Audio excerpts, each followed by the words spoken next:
Hi, welcome to Zero Markets. The purpose of this video is to show you how to install Metatrader 4 and Metatrader 5 on mobile Android. To begin, simply head over to Google Play and search for Metatrader 4. Once you have found it, click on Install and wait for the download to complete. When it is done, simply click Open and you will be taken to the app. Next, you will need to accept the terms and conditions. Another pop-up will appear to open a demo account. Click Cancel and select Login with existing account.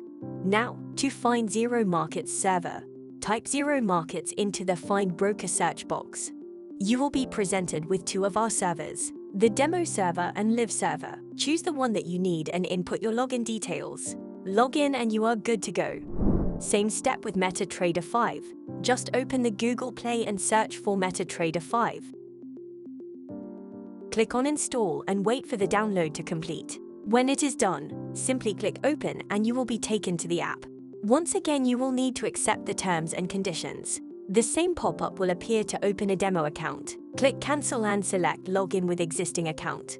Now, to find Zero Markets server, type Zero Markets into the Find Broker search box. Select our Zero Financial tiled server. You will be prompted to log into your trading account. Input your login details and select Demo or Live server, respectively. Log in and you are good to go.